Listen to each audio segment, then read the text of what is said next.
Well, as I've said hi to most of you already, I'm Rick Moulton, and as the chair of ISHA's board of directors, I'm really happy to open this and welcome you all to this, the 28th Annual International Ski History Awards.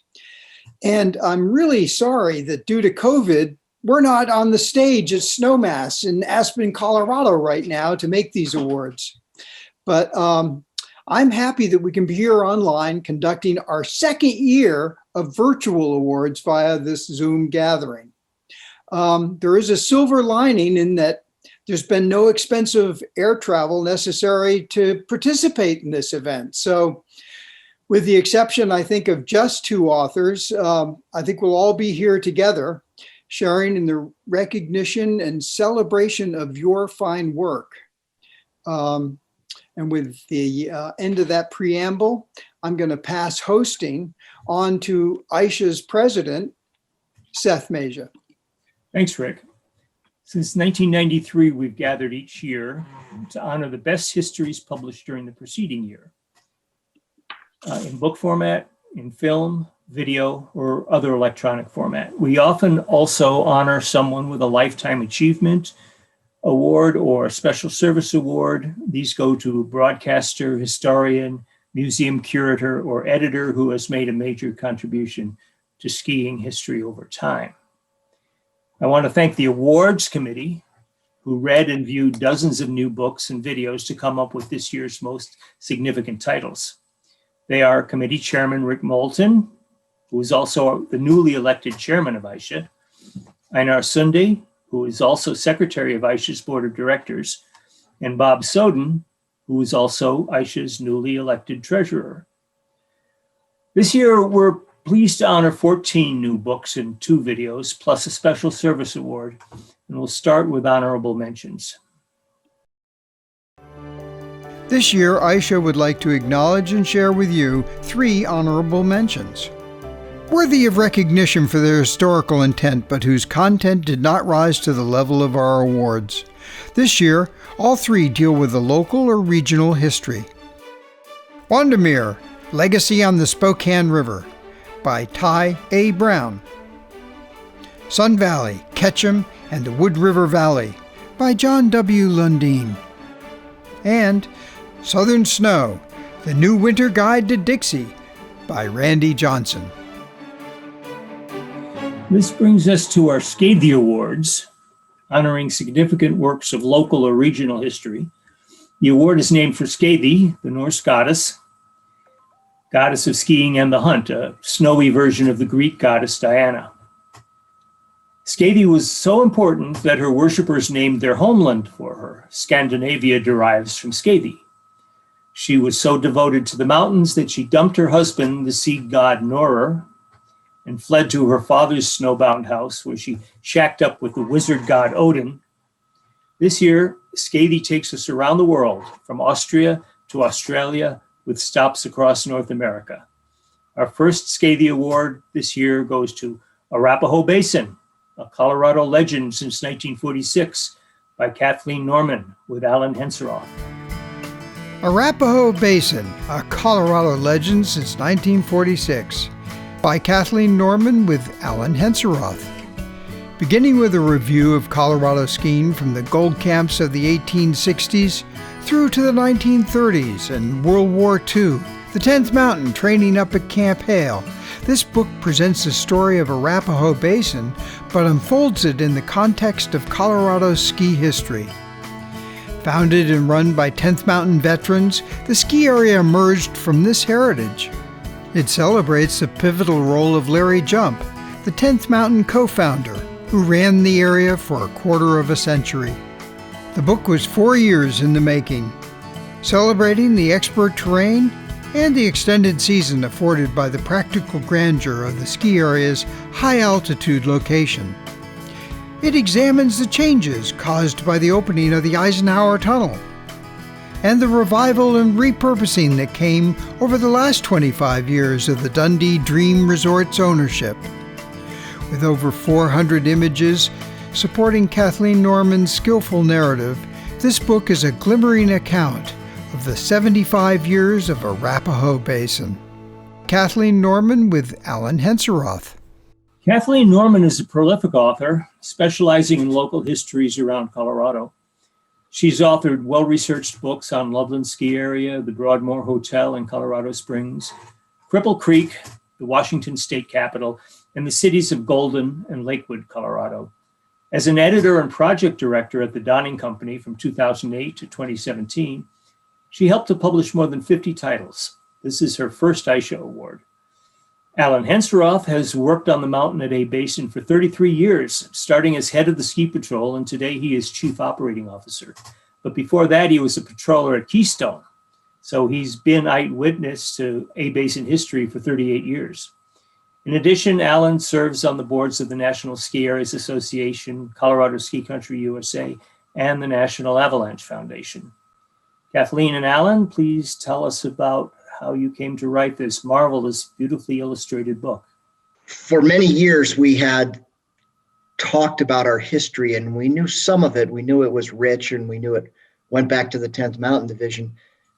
There had been some stuff written, but we had a lot of great photos. We didn't have a comprehensive history. And at the ski area, we thought, God, we got to do something about this. We got to write a book, but who's going to write it? Everybody's so busy. And lo and behold, one day, Kathleen walks into my office and introduces herself and tells me she writes history books. And she had a copy of the Loveland book she had just written and a copy of the Winter Park book that she played a very large role in. And boy, the light really went off for me after that first meeting. And we started on this journey to write the book. And Kathleen just did such a wonderful job. And we learned so much. We thought we knew a lot, but we learned so much more. And I can't thank Kathleen enough for being the driving force on this and making it happen. And it was just a great experience. And I'm going to turn it over to Kathleen. Well, thank you, Alan. Thank you, Alan. It was so much fun and an honor and a privilege to delve deeply into the story of Arapahoe Basin. It was so much fun telling the story of the people who built and believed in and loved skiing at Arapahoe. And I was also, as you can tell, especially fascinated by how this earliest ski area in Colorado. But at the heart and the start of the Arapahoe Basin story, of course, was Larry Jump and his wife, Marnie. Larry had the vision, passion, business skills, and guts for creating a ski area 1 year after the end of World War II. Situated on the west side of Continental Divide, Arapahoe is the third highest ski area in the U.S. and often has the country's longest ski season. As you mentioned, Jump brought his skiing expertise gained from training skiing soldiers at Camp Hale during World War II, and he maximized those connections. Several veterans helped grow and build the ski area. It was my supreme pleasure to work with Alan. He's had a lot of fun and earned a top-notch reputation running the ski area for 15 years. They call him the legend. He has earned so much admiration. So, Alan, thank you for trusting me with this very important and fun and special project. We'd like to give a shout out to our editor, Phil Briscoe, our graphic artist, Todd Irwin, and our publisher, Donning Company. Thanks. Hey, Seth, I just wanted to show the award. And again, an extra thanks to Kathleen for doing this. And really want to thank International Ski History Association for giving the award. It's quite an honor for all of us at Arapahoe Basin. Thank you so much. Thank you. Our second Scathy Award today goes to Buck Hill, A History 1954 to 2015. Buck Hill, A History 1954 to 2015. Let's Give It a Whirl by Nancy Campbell Stone. Will she take over the lead? Across the line, Lindsey Vaughn finding nearly a full second in the last. The most successful American racer of all time, Lindsey Vaughn, began her racing career in the 1990s on Buck Hill. The author and co-founder of this ski area recounts the 60 years over which she and her husband Chuck Stone created this ski area located just 15 miles south from downtown Minneapolis. The bump, as it's affectionately called by locals, began in '54 with a warm-up hut, no running water, and just a 1,000-foot rope tow accessing its 310 feet of vertical rise. By 1961, the Stones had installed a T-bar and one of the earliest snowmaking systems to cover top to bottom 3 slopes, ensuring their winter season. With dependable snow, chairlifts followed, and then by the 90s, the first quad. Today, Buck Hill hosts 170,000 skiers and snowboarders annually and boasts full snowmaking, 9 lifts, 16 trails, with night skiing. Nancy Stone. 67 years ago, Chuck Stone and his fiancée, Nancy Campbell, began construction of a rope-tow ski area with their partner, 10th Mountain veteran Glenn Stanley. They opened in December 1954, and Nancy was involved in daily management every day for the next 61 years. A turning point was 1969 when the couple hired Eric Seiler to coach the racing program, and that, of course, became a huge success, sending Christina Kosnick and Lindsey Vonn to the U.S. ski team.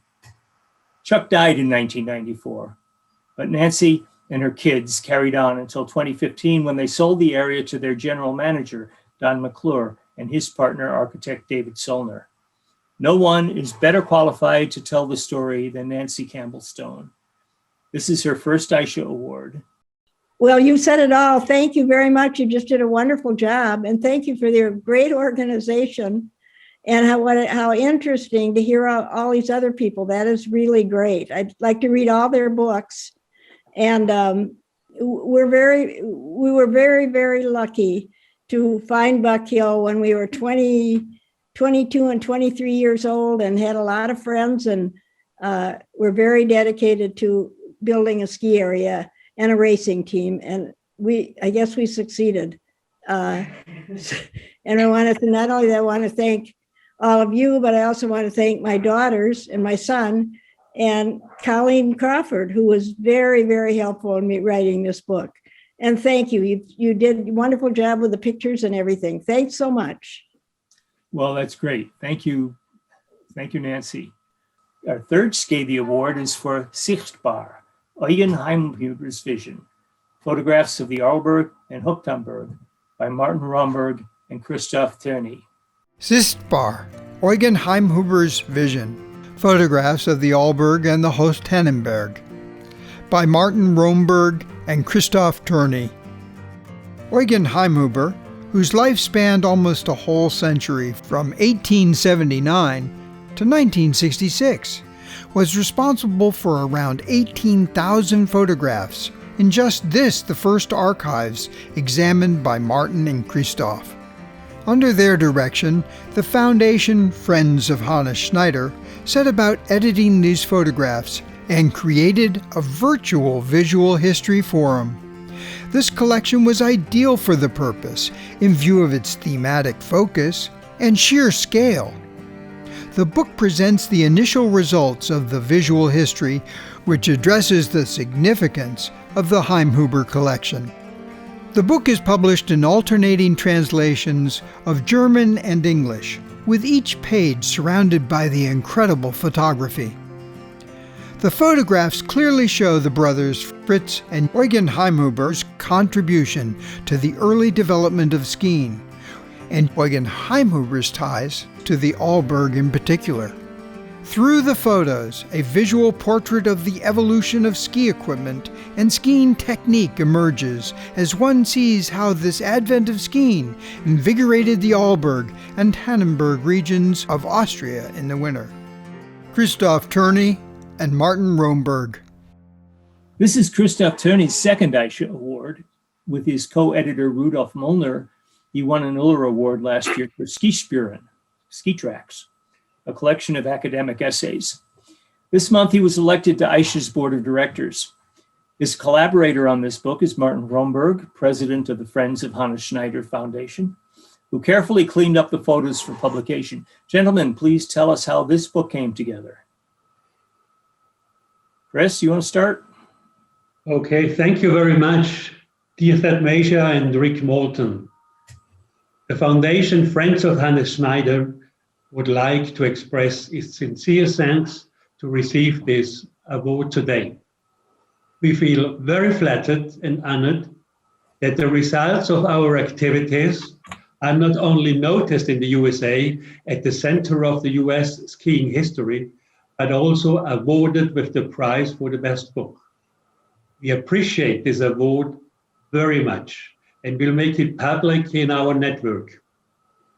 The friends of Hannes Schneiders are very confident to intensify our cooperation in the future with you.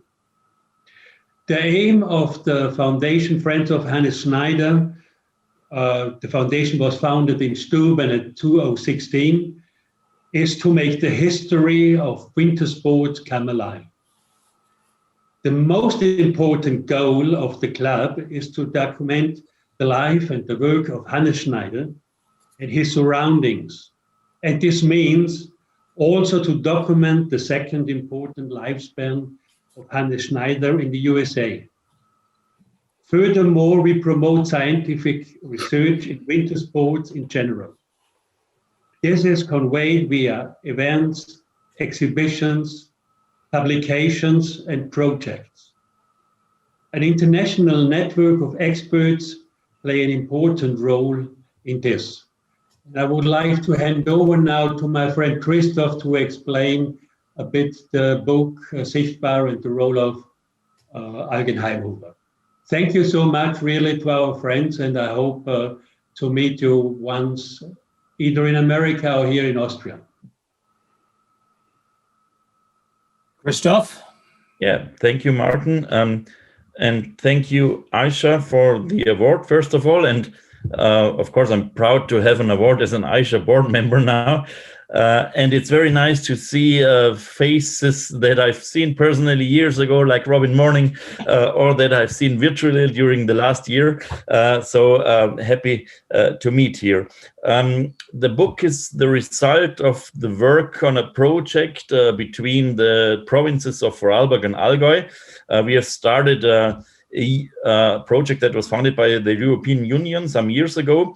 We are working on 7 museums, archives, and associations that have collections that deal with winter sports. And of course, the most important, and if we see the quantity, a really impressive collection is the one of the Heimhuber family. The photo house was founded in 1877 in Sonthofen, and there is a continuous work on photography since almost 150 years. Lena Heimhuber, who is the chief of the company now, is in 5th generation, and the collection is enormous. Hundreds of thousands of photographs from different regions that show how the Allgäu and other regions in the Alps changed during these 150 years. And a special focus is on winter sports, as the Heimhubers, the 2nd generation, Eugen and Fritz, who were shown in the video, were really pioneers of skiing in Allgäu and in other regions such as Arlberg. And I always think that visible history is a very important part of history, and the cultural heritage is somehow conserved with photography. And that's why we were very happy to have access to this collection and to make it public in this book. But there we are. Yeah, you go ahead. Now what do I do? All right. Well, hold on, please. Hold on, please. Christoph, are you done? More or less. Thank you again. And yeah, congratulations to all the other award winners. And we are especially happy that we got the award, although the title of the book is quite complicated, especially for English speakers, because it's a name play in German. Thank you. Okay, it's a pun. Our 4th Scathy Award goes to For the Love of It, The Mammoth Legacy of Roma and Dave McCoy by Robin Morning. For the Love of It, The Mammoth Legacy of Roma and Dave McCoy by Robin Morning. This book traces the lives of Roma and Dave McCoy, from their separate childhoods to their coming together in the 1930s and building a life in the Eastern Sierra around skiing, which led piece by piece to the creation of the world-renowned Mammoth Mountain ski area. Morning captures their struggles of maintaining rope tows and gaining plowed access up to the reliable snow on Mammoth Mountain, all accomplished while the McCoys raised a growing family whose lives were inextricably intertwined with skiing and the resort they built. Unfolding through a unique dual format that combines a third-person overview, alternating with a first-person account, written so that it streams personally from Roma's memory. This insightful dual narrative is only possible because of the author's intimate 50-year relationship with the McCoys. Against a backdrop of California's mountain towns in the 1930s, on into the mid-50s as a family broadens its embrace to include a skiing community and steadfastly enlarge their ski area to rise to the level of the majestic location itself, Mammoth Mountain. Robin Morning. This is Robin's second Scathy Award. Her first history, published in 2008 in conjunction with the Mammoth Lakes Foundation, was Tracks of Passion. It was a Mammoth coffee table book about Dave McCoy's lifelong campaign to promote skiing in the Eastern Sierras and to develop Mammoth Mountain. Robin raced for Dave McCoy's Mammoth team, and like many of his proteges, made it to the U.S. ski team, including the 1968 Olympic squad, where she broke a leg in downhill training. Then she coached racers at Mammoth and in Colorado, taught in the San Diego School District, raised her kids, Benny and Jesse, and returned to Mammoth. Robin, the screen is yours. Okay, thank you. Seeing the tape that you put together, Rick, it's bringing tears to my eyes. It's so cool what you've done for all of us, all the ones that I've seen. And this, as Alan said, this award means the world to me. I honor and admire the ski historians in ISHA so much that as I wrote, I knew I was going maybe a softer direction in terms of academic words, but in intertwining the two, as he said, first person and third person stories. And I hoped ISHA would approve. So thank you, ISHA. And I'd like to say that the reason I wrote these books is because I was just so dreadfully afraid that the stories, that they'd be lost. And as a matter of fact, Dave died about a year ago, and he was 104 years old, and Roma died just weeks ago, and she was 101. So it definitely is the end of an era in the Eastern Sierra, and I'm so happy that I was able to capture that. In the process of trying to do this, I sent a copy of the book to John Allen, who I was so impressed with John Allen's work when I first ran into it and how he preserved ancient ski history up to now. And so I thought, oh, great, maybe John would give me a few pointers and some fact checking on the ski history inserts that I included. So John wrote me back and he said, well, I got to the table of contents and it makes me dizzy, or something to that effect. So John's words of wisdom made me slim it down, and I thank him for leading me that direction. And then I sent it to John Fry to fact check for me, and he, which he did a wonderful job of, and he called it my opus. So I'm very, John, I wish you could be reading it now, but thank you for your help. And then as just as Kathleen and Alan experienced, the book took much longer than I planned. It was actually about 5 years, but within that process, I received a lot of wonderful feedback But in my heart, I knew I didn't really have it at the level of writing that I wanted to have it at. And around that time, I lent it to Kristen Cooper, who is actively involved with ISHA and was a dear friend of mine and Olympian and successful Olympian and podium Olympian. Anyway, I said, Kristen, do you want to read it? And she said, yeah. So she read it and she fell in love with the story. And she agreed. It just wasn't quite where it should be. And she offered to help me and to stay with me until it was finished. And that was another couple of years. So I have so many thanks to Kristen. I can never thank her enough. And I have so many thanks to all the people that read this book and encouraged me to go on, and who are coming to me now and thanking me for putting the history down and loving the read of the book. And I hope you can all enjoy it. And as Nancy said, I want to read everybody's book. So thank you. All right. Thank you, Robin. Our fifth Skady Award hops across the Pacific and goes to Hotel Kosciuszko, the history and legacy of Australia's first planned alpine resort, by Donald A. Johnston.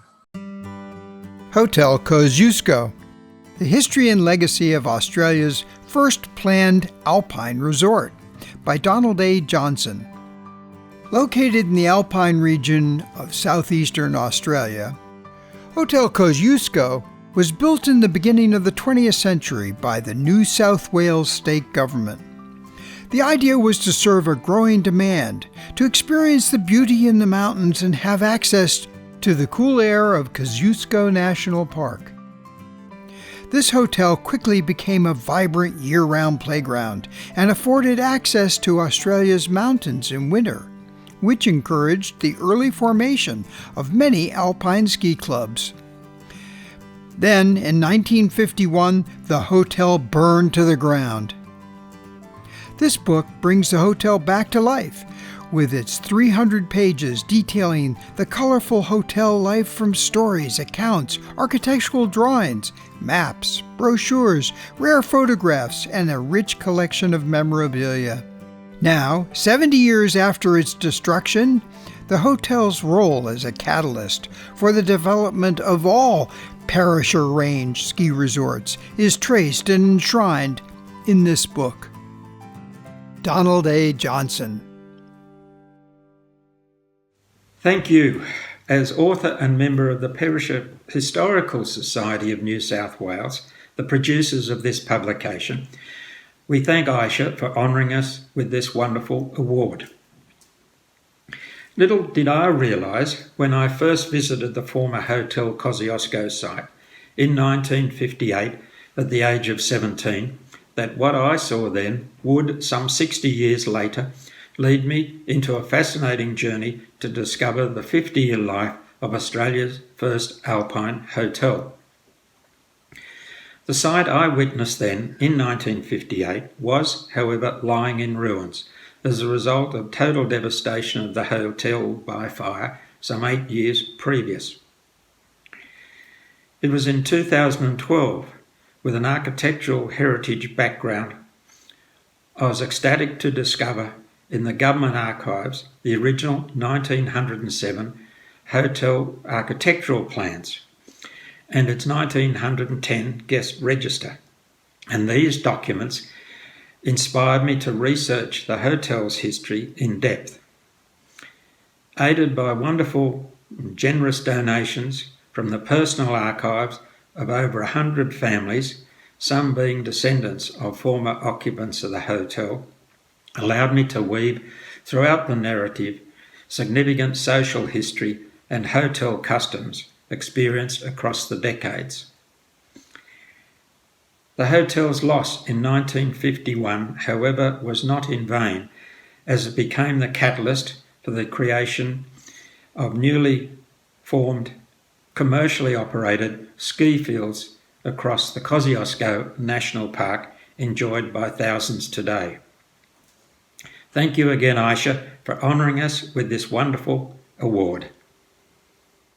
Well, back in the Sierra, our sixth Scathy Award goes to our old friend Ingrid Wicken for lost ski areas of Tahoe and Donner. Ingrid P. Wicken, Lost Ski Areas of Tahoe and Donner. This book packs a lot of ski history into its 170 pages. It picks up the tales of skiing around Tahoe and Donner with stories of early mountaineering in the 1870s, and even features the exploits of conservationist John Muir, co-founder of the Sierra Club, who is described as a capable skier. Winter excursions into the mountains were dependent upon access in winter.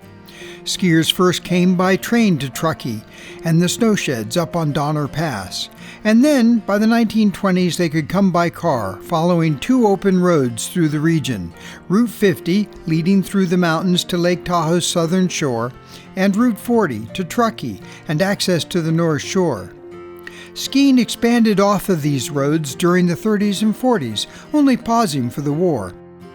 The author's extensive research captures all the excitement and enthusiasm as thousands of skiers enjoyed the deep snow that blanketed the area every winter.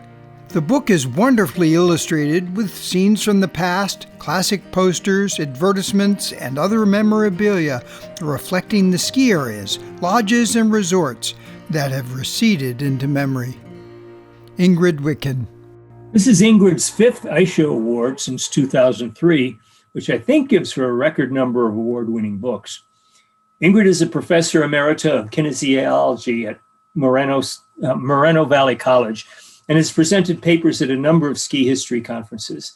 In addition to ISHA Awards, she was awarded the Far West Ski Association's Western Ski Heritage Award in 2002, 2005, 2013, and 2018. She serves on our Skiing History magazine editorial review board and has generously opened her 4,000-volume private library to the public as the California Ski Library in Norco. Unfortunately, Ingrid can't be with us today due to a family emergency, but I've no doubt she'll be back in a year or two with another book. A seventh and last 2021 Scathy Award goes to Skiing Sun Valley, A History from Union Pacific to the Holdings by John W. Lundeen. Skiing Sun Valley, A History from Union Pacific to the Holdings by John W. Lundeen. There have been many attempts to tell the story of Sun Valley, but this book does so with a thoroughness and flair that this iconic resort deserves. The resort was built from the bold vision of the Union Pacific's president, Averell Harriman. In the midst of the Great Depression, over 500 men were employed, and in one summer the Grand Hotel was constructed, chairlifts invented and erected, and a sheep's pasture was transformed into the world's first destination ski resort. The book unfolds the railroad's commitment to keeping Sun Valley the glittering center of American skiing. It tells the story of Sun Valley's passing to Bill Jans, and then its revitalization and restoration to international status under the Holding family.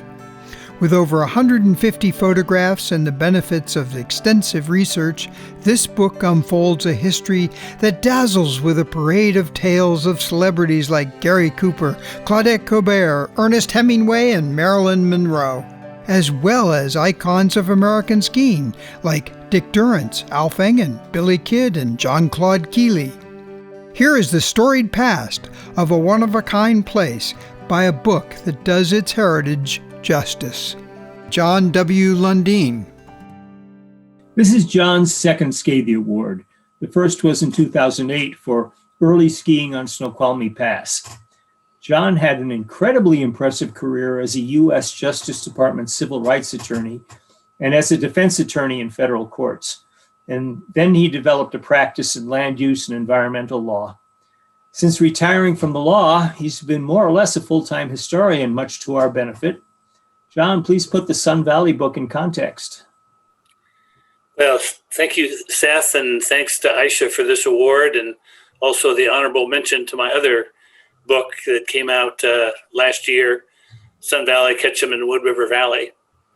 I should also mention that Skiing Sun Valley was named by the North American Sports Journalists Association as co-winner of the ISHA Award for excellence in snow sports journalism, given to the best winter sports publication every 3 years. So I'm deeply appreciative of these awards and recognition of the book. When I was writing my first book, Early Skiing on Snoqualmie Pass, my editor at History Press asked whether I would write a new book on Sun Valley. They thought that the time was right for a new book. And I initially said, I don't think so, because so much had been written about Sun Valley. But when I went back and looked at all the resources, I realized there was one area that I didn't think had been covered by all the fine books and magazine articles in depth. And that was the relationship between Sun Valley and Averill Harriman and Union Pacific Railroad. So I wrote the book with that as my principal focus. And I was certainly lucky to have access to some terrific resources. The Center for Regional History at the Community Library in Ketchum, Idaho, has 14,000 historic pictures, including 2,000 to 3,000 pictures from early Sun Valley, as well as other Union Pacific documents that they obtained when Union Pacific sold the resort in '64 to the Jantz Company.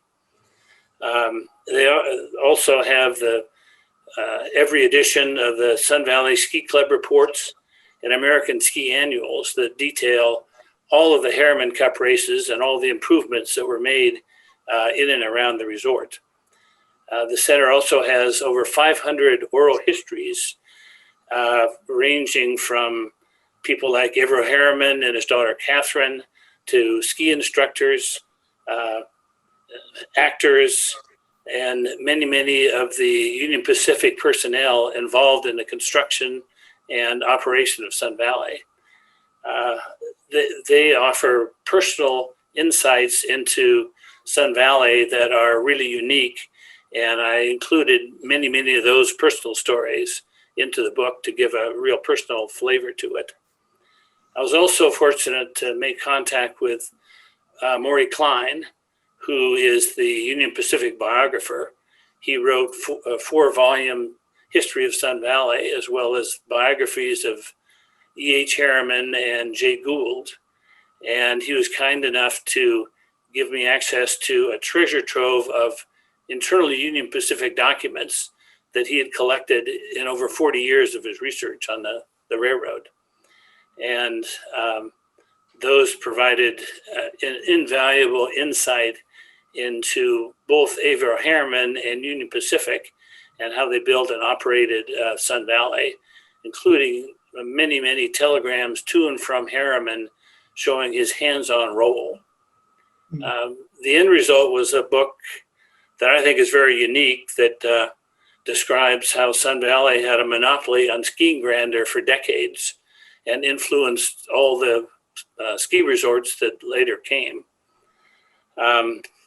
In recognition of Eichbar, I should tell one anecdote. In 1936, Sun Valley was called this country's San Moritz. And in 1948, an Austrian newspaper said, with the help of the US Marshall Plan, its Arlberg region could be Europe's Sun Valley. So that shows how it had a significant international influence as well. I also traced the development of Aspen that grew into Sun Valley's counterpoint, influenced by two people who had major roles at Sun Valley, Dick Durrance and Friedel Pfeiffer. And I also cover, as you mentioned, the transition to Jan's company in '64 and to the holdings in '77, both of which were rocky and caused a lot of unhappiness and disillusionment as old practices were thrown out and new ones brought in. But both owners invested significantly in the resort, and certainly with the holdings, they brought it back to international prominence again. And that resulted in ski magazines naming Sun Valley as the #1 ski resort in the country in 2021. So thank you very much to ISHA, and I appreciate the award very much. All right. Thank you so much, John. This brings us to our Balder Awards. The Balder Award is for works that aren't specifically intended as skiing histories, but that nonetheless shed significant light on the history of the sport. Balder, whose name means hero, was the son of Odin and brother of Thor. When she was young, Skavi had a huge crush on Balder, but after she dumped her first husband, she shacked up with Balder's dad, Odin, and bore him a lot of children. So Balder the hero became Skavi's stepson. Thanks to a spell cast by his mother, Balder was immune to every kind of weapon and poison, except that mom didn't think it necessary to protect him from something as harmless as mistletoe. A Balder Award this year goes to Jimmy Peterson for Skiing Around the World, Volume 2, Collecting Ski Resorts. Skiing Around the World, Volume 2, Collecting Ski Resorts by Jimmy Peterson. Curious about skiing in unusual places from Antarctica to North Korea, from Tajikistan to Ecuador? The author Jimmy Peterson may be the leading authority, having skied at over 650 ski areas in 75 countries. Not only skiing in some of the most remote places on Earth, Jimmy spends the time to know the people, learn their history, and share their mountain culture. In this exquisite book, gorgeously printed in a large coffee table format, bursting with color photography spread over its 600 pages, he shares his travels to 45 countries and 155 ski areas, plus Antarctica. Besides exotic locations, the author offers renowned resorts, and the book's cultural and historical sketches give it a remarkable depth. At Kitzbühel, while describing off-piste snowcat skiing, he reflects on the Kitzbühel Ski Club and the statuesque ibex that has been the symbol of Kitz for years, relating his encounter with these bashful creatures. Then pivots back, offering an overview of the Hahnenkamm race, sketching the life of local icons Christian Pravda and Tony Seiler, accented with conversations with them. Here's an outstanding work of broad interest that captures the heart of the sport, as its title declares, Around the World. Jimmy Peterson. You know, in my next life, I'd like to be Jimmy Peterson. Jimmy's been a ski bum for the past 40 years, which is ironic considering that he holds a cum laude undergraduate degree in history and a California teaching certificate. As I can attest, the very best cover for ski bumming is journalism. And while skiing in 70 countries around the world, Jimmy has published more than 500 magazine articles and shot dozens of magazine covers. Jimmy, how are you going to find new terrain for Volume 3? I'm not going to have a Volume 3. I'll be probably busy until I'm 120 trying to sell all of Volume 2 and Volume 1. It's super nice to be with such a group of colleagues as is on this Zoom meeting right now. It's sort of a curious thing, I would say, that history and skiing came together for me. I studied history, as you mentioned, at university, and skiing was a hobby. And I was meant to be a history teacher, but after trying it, first I did 5 years of ski bumming and just substitute taught during the off season. And then I thought, well, I really must use my degree. And I went back to Los Angeles and taught history for 1 year. And that was enough to show me that I really wanted to keep doing work with skiing. So ultimately, so many years later, it kind of came together to be a ski journalist. But that is also kind of a funny story, which I might share, because as you mentioned, being a ski bum, I was always trying to save as much money as possible. And I had planned a trip in 1985 to ski in South America. It was going to be my first time in the Southern Hemisphere. And coincidentally, I met a fellow at a wedding just a month before going who was the editor of the Finnish ski magazine. And I asked him if he would do me a favor and write me a phony letter of introduction claiming me to be a journalist so that I could score some free lift passes, which he was kind enough to do. The result being, when I got to South America, both Chile and Argentina, the local people were so kind that they comped me not only lift passes, but often a hotel room and some food.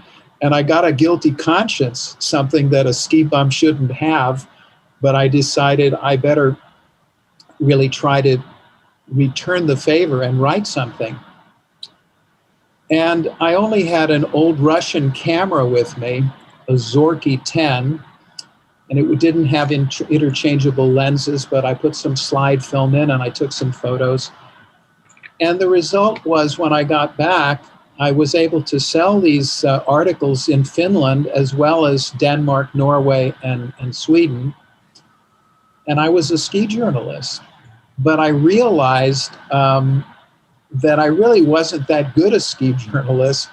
And the reason I'd been able to sell the material was I had gone to these rather, at the time at least, exotic places, perhaps still today, and they didn't really have material from other, perhaps more professional journalists. So I thought, well, if I'm going to keep doing this, I got to keep going to weird places, and maybe I can still sell my material. And that's really the background for why so many years later, I've done Volume 1 and Volume 2 and have skied in 75 countries. I think I did become a better journalist over the years, and I'm very, very happy, to have this award. I come from a family with a long ski history, and I wanted to mention a few of the other people that have been on now today, because the different speeches that I've listened to so far really reminded me a lot of my ski history.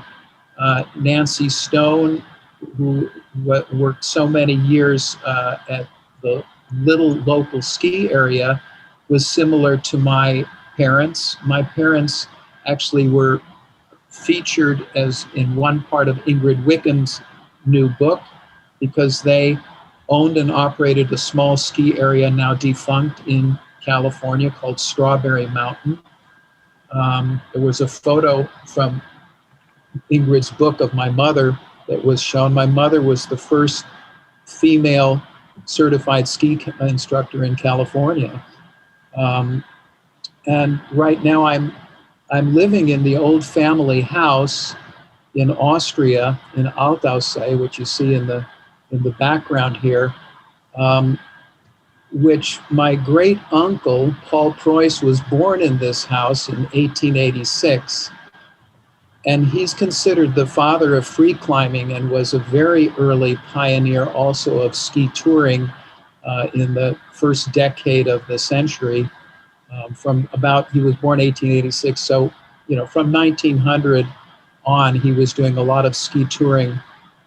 So there's a lot of ski history in my family, and therefore, where history and skiing somehow managed to meet in my life, it's a great pleasure to be involved with this International Ski History Association. One more thing, Robin, I was watching, of course, your presentation about Dave McCoy.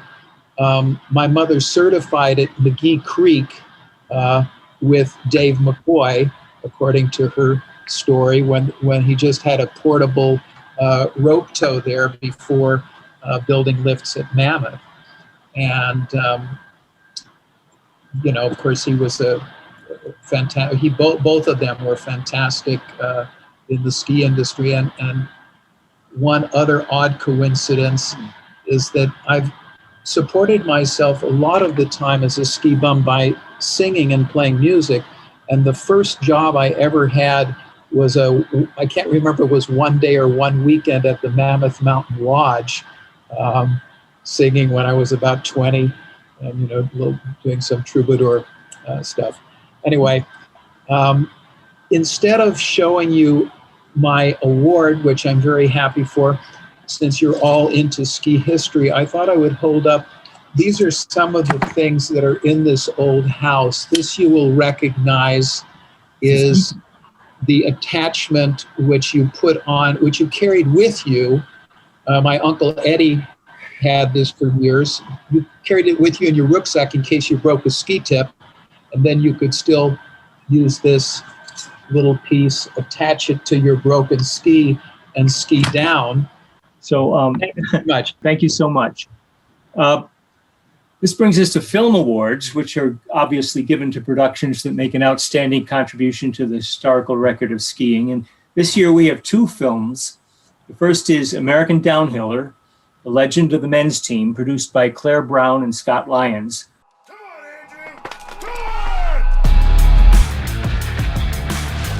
First American to win a downhill since Bill Johnson back in 19... The American Downhiller, an identity cultivated over 60 years, but a bond just being discovered, a story that can only be told by the men who lived it. Downhillers have been kind of the staple in American skiing, and we have a lot of legends that have come before us. I love the word American Downhiller. I mean, that's what I was and what I kind of dreamed to be. We always felt like we were different than the tech team. We always felt like we were different than the women's team. We always felt like we were different from any of the other men's teams in the world. They have a different attitude. You have to let them go. Let them loose. Maybe we are crazy, but I think that's what makes us American Downhillers. Claire Brown grew up running gates for Eric Seiler at Buck Hill. And skiing for the University of Denver Pioneers, she became an NCAA All-American and helped her team win 2 national championships. After graduating with a degree in finance and marketing, she relocated to Park City and joined Ski Racing Media. In January, she launched a new career as a partner in Après Productions, Lindsey Vaughn's production company. Claire, please say a few words. Well, thank you. Yeah, we're super honored for this award and super excited. And, you know, this project was very much a labor of love for the team who made it. It was made on a shoestring budget and with a very small team. So it's very much, you know, passion driven for all of us. And if you guys haven't seen it, you know, I think what stood out for us in the process of interviewing all these guys is just this bond between these downhillers that spans all of the generations. And it's really unique. And it's actually the foundation of the film.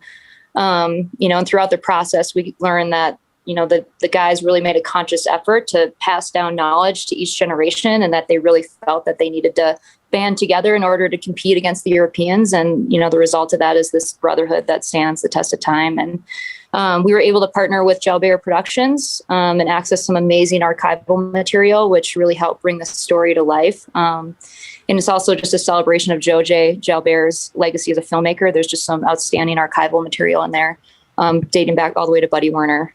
So, you know, similar to the rest of you guys here, we just felt that it's really important to tell these stories before they've been forgotten.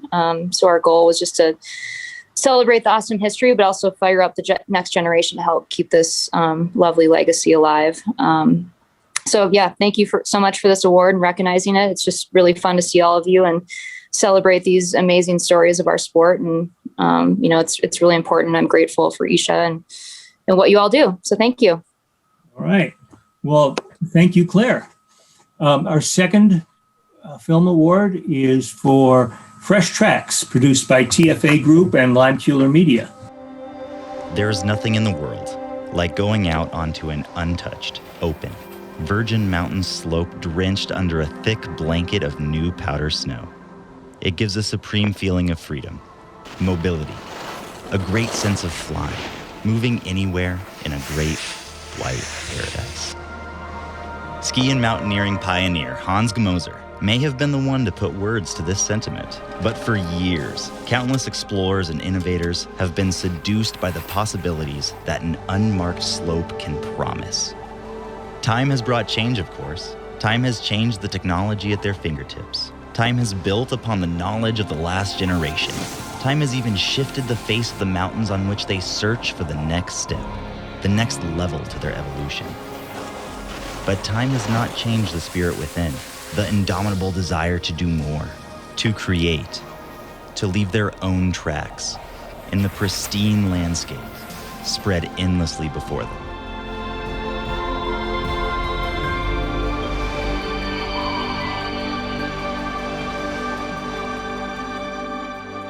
Executive producer Katie Limeculer is an impressive young woman.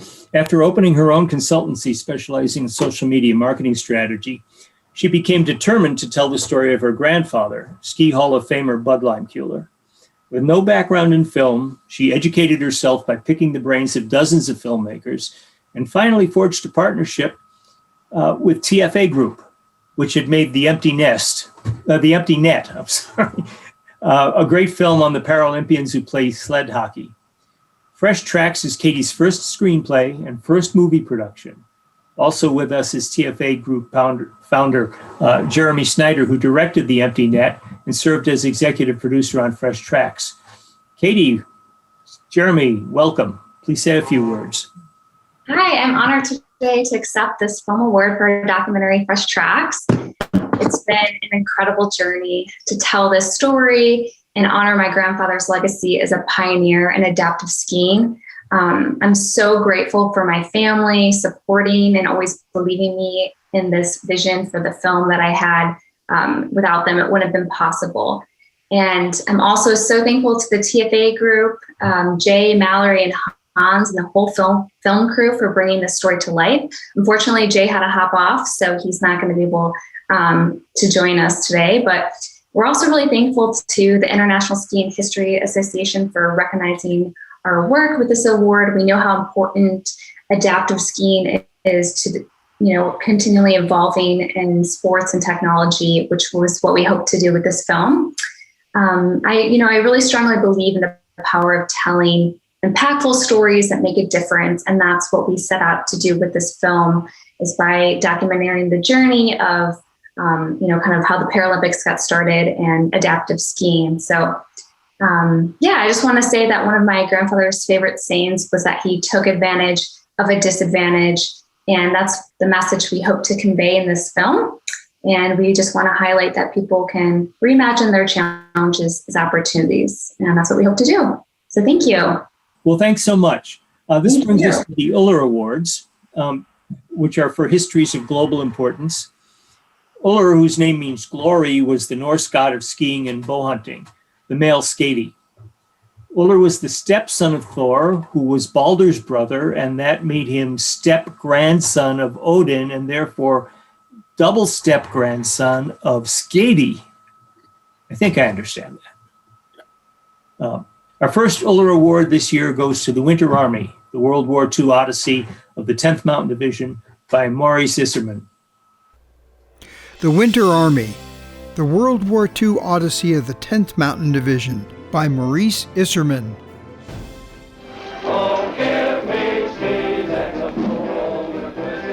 This book presents the story of the 10th Mountain Division as it came into being and tells their story through the campaign in Italy during World War II.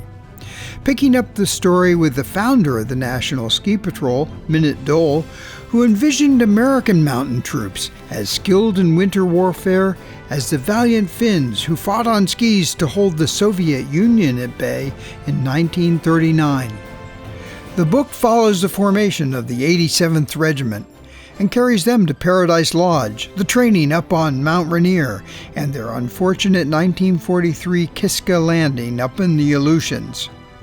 The expansion of the force into a division based in Colorado, the extensive mountain training at Camp Hale, and then the tense deployment to Italy, spearheading the attack in the Apennine Mountains upon Germany's Gothic line. It wraps up with a nod to the members after the war, and the many careers in skiing since. There have been many books written about the 10th Mountain, but the depth of research, the sheer scope of this portrait, and its skillful authorship make this one of the best. Maurice Isserman. Maurice Isserman is professor of history at Hamilton College and has published 36 books on aspects of American history. His early career focused on the history of American left-wing political movements, but he also wrote histories of America's roles in World War II, Korea, and Vietnam.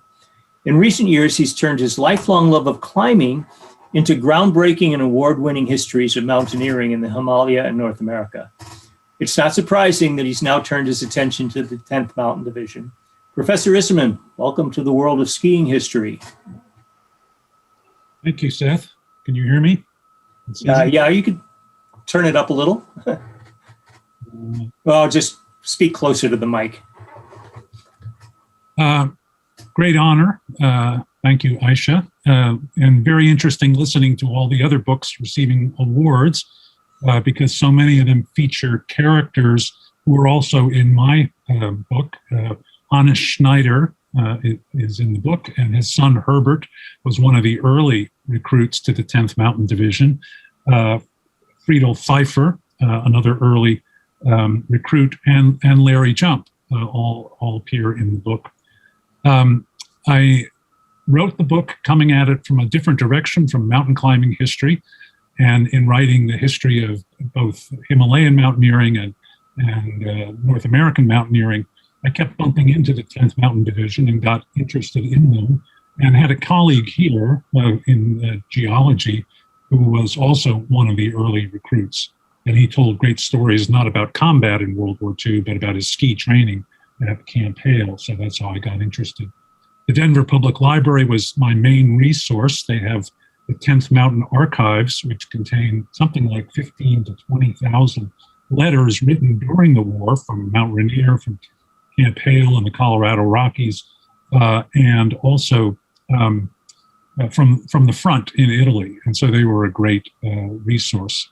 And one of the unique things about this book is how many of the descendants, some of the veterans who are still around, men in their 90s, but many of the descendants of the 10th Mountain veterans, sons and daughters and grandsons and granddaughters, who contacted me during my research and then after the book came out and told me about their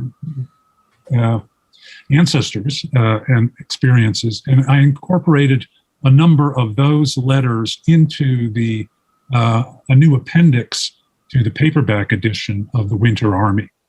Finally, I just want to read a short passage from the conclusion of the book,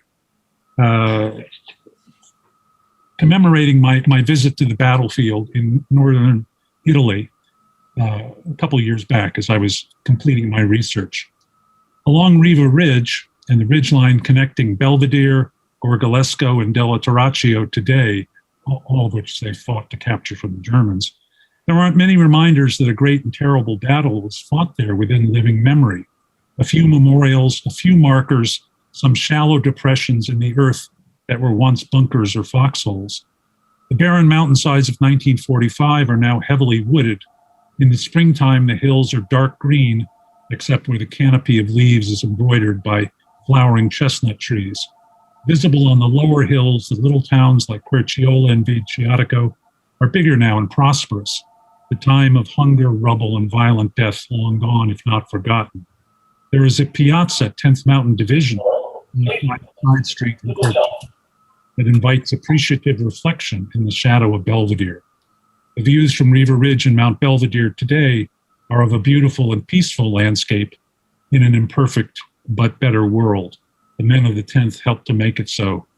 Sempre avanti in Italian, meaning always forward, was the motto of the 10th Mountain Division. So again, I'm grateful for the recognition and the honor of receiving this ISHA Award. Well, thank you so much. Our next Euler Award is for Skiing Peoples, 10,000 Years of History by Maurice Worley. Skiing Peoples, 10,000 Years of History by Maurice Worley. This book, published in French, pursues where and when skiing was invented. Worley acknowledges the widely accepted theory from the 1880s of Fridtjof Nansen that the use of skis came from prehistoric times in southern Siberia and then spread east with migrating tribes carrying it to Europe.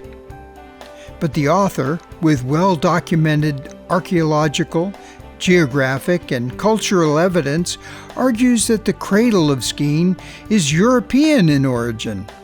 He offers archaeological sites in the Baltic region from the close of the last ice age and recent DNA evidence to show that skiing's beginnings are older, dating back to a point some 10 to 11,000 years ago, while the Siberian evidence only extends back some 7,000 years.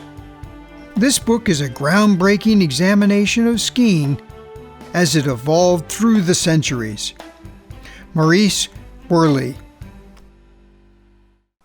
I first met Maurice Worley in 1974 or 75 when he was Director of Research and Development at Rossignol. In fact, beginning in 1964, Maurice was half of the engineering team that created the Rossignol Strato. And for the next 35 years, he supervised technical development of all Rossignol race skis. Since retiring, he has spent about 20 years on research for a 2-volume history of skiing and ski technology. Skiing Peoples, I suppose you could also translate it as The Skiing Tribes, is the first volume of that set. Bienvenue, Maurice. Thank you for this nice presentation. At first, I want to say how much I feel honored by this award. It is the visible proof that my book is recognized by experts. I thank ISHA very much. It has been a very long work. I must say all my gratitude to my wife, my family, my friends, and many prehistorians who helped me. When retired from Rossignol, I thought it was necessary to save the memory of the ski transition from wood to metal and fiberglass. And looking for an historical background, I discovered that there was nothing consistent about the roots, the origin of the ski.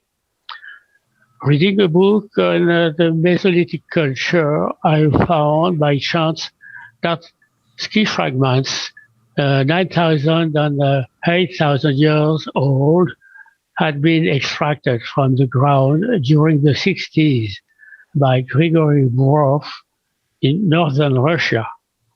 It has been the starting point. But besides, there was no scientific survey of ski prehistory. So I was obliged to do it. I was really hesitating because I had no legitimacy in this area. I had a chance to meet Pierre Bins, archaeologist and prehistorian from Grenoble. He told me to rush. It was like a police investigation. During 20 years, I had been gathering information by writing to scientists and reading papers concerning the post-glacial time, paleoclimates, linguistic, population genetics, and population settlements. I had many exchanges with Grigory Burov. He showed me that the ski had been adapted from the sledge runner. And thanks to Hannu Takala from Finland, I have found the roots of the Sami people and how skiing is entered in Finland and after in Scandinavia. More difficult has been to understand the beginning of skiing in Siberia. There are many people in this area and they have moved a lot during thousands of years. I have been arrived at the conclusion that skiing had been brought in Siberia between 7,000 to 5,000 years ago by tribes speaking a Finnish language, traveling south along the rivers towards Altai and Sayan mountains. It is exactly the contrary of the Fridtjof Nansen assertion, which has been admitted until today. I am really happy to be right at the end of this work, but it has been a real pleasure for me. I learned a lot. I met many interesting people and made fantastic travels in Laponia and Siberia. I thank you. Well, thanks so much, Maurice. Our final Uller Award this year goes to Americans on Mount Mangart, 1945, the ski race of the 10th Mountain Division, edited by General Yanis Kavar. Americans on Mount Mangart, 1945, ski race of the 10th Mountain Division, edited by Yanis Kavar. Less than a month after Germany's surrender in World War II, the 10th Mountain Division held a race on the Slovenian Mount Mangart. The book's central essay by Brigadier General Janis Kever brings renewed attention to this race, which was held on the border between Tito's Yugoslavia and the Allied military-administered region, at a time when countries and their boundaries were still uncertain. The front page of the 10th Mountain Divisional newspaper, The Blizzard, proclaimed Sergeant Walter Prager the winner. The book is comprised of 10 papers presented at a conference, Americans on Mount Mangart. These essays offer a broad look at the role of military skiing and how it fits in with the sport of skiing. Or, in words from the book, what happens when sport and war, like good and evil, spill over into each other. The book uses the race as sport to offer a reflection of the military's practical use of ski mountaineering in the past and then on through today. Janis Kever. Janis Kever is a veteran of Slovenia's 10-day war for independence in 1991 and was promoted brigadier general in 1998. He has served as an attaché in Slovenia's embassies in North America and Argentina. Today, he's in charge of the Army's training command. He's also a ski instructor and mountain rescue team leader. General Kever, please take the microphone. Well, thank you. First, I have expressed my honor to be in this famous group of ski historians, journalists, and so on. But first, I want to thank as much as possible to ISHA to give us this famous award, which is first one for our country, and put the name of Slovenia on the list of the recipients of this award. It's quite a long time when I discovered in the Bob Bishop monography, Soldiers on Skis, a short article. It was a small facsimile of the article from the Blizzard 10th Mountain Division newspaper. And there I found the first trace of this so-called Great Ski Race on 10th Mountain Division, which took place on June 3, 1945. The place of the race we didn't know, and so at the beginning was just for me just a few words, but later on with an excellent cooperation with the veterans of 10th Mountain Division and with a great support of Denver Public Library, which means the Central Archive of 10th Mountain Division, I was able to find the exact location of the race. Mount Mangart is a famous mountain because of its geographical position. It's on the position where three countries' borders now come together, Austria, Italy, and Slovenia, which with other words means as well three different words, Slavic, German, and Romanic word. The booklet is collection of the papers which we prepared for the round table. We planned this round table last year for the 75th anniversary of the race, but because of COVID situation, there was not possible to organize this round table. Still, with these papers, we observed the race long time ago of the Americans on Slovenian soil. It was the race on which Americans on one side already forgot on it. On other side, Slovenians, we didn't know for the race till that time.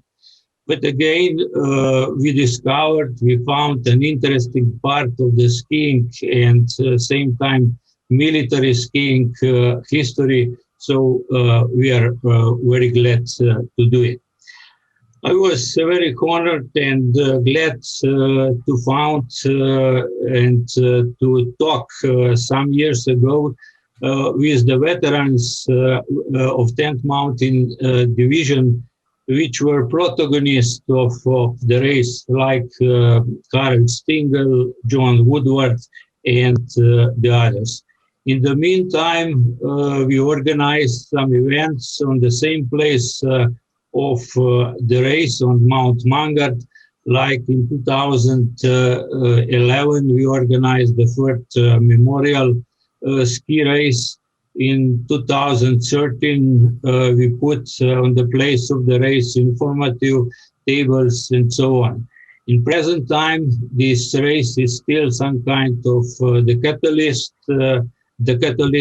of military cooperation among American military and Slovenian military.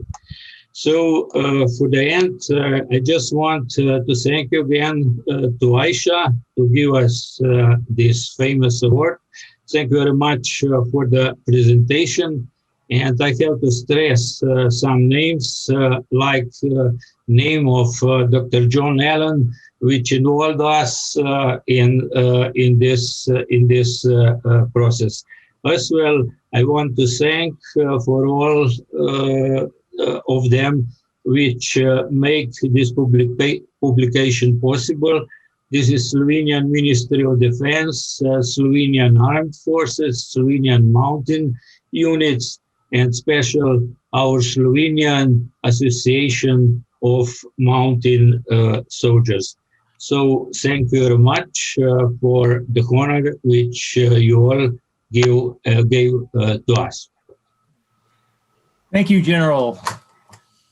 The final item on our program today is a Special Service Award to Kathleen James. We're very happy to have with us Kathleen James, our colleague over the past decade.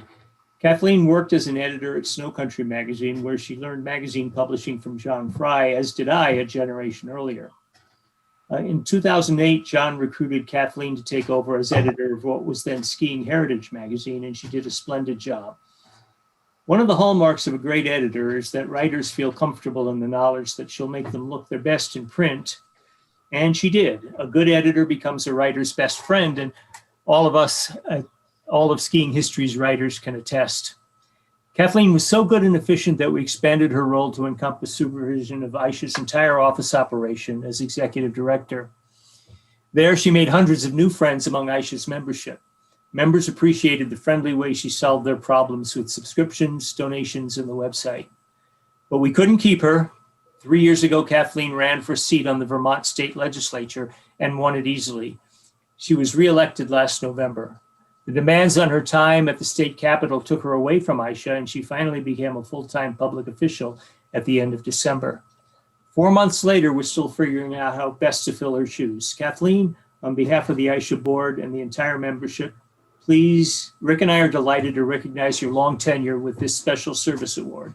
Seth, thank you so much. And thank you, Rick, and thank you to everybody on the ISHA board. This was a tremendous surprise and really means a lot to me because the years that I spent in ISHA were fantastic. As Seth mentioned, I was brought on board by my dear friend and longtime mentor, John Fry, and had the great pleasure of working with John at ISHA for almost all of my time there. And it was a wonderful experience. But during that time, I also had a chance to get to know ski historians and ski writers across North America and around the world.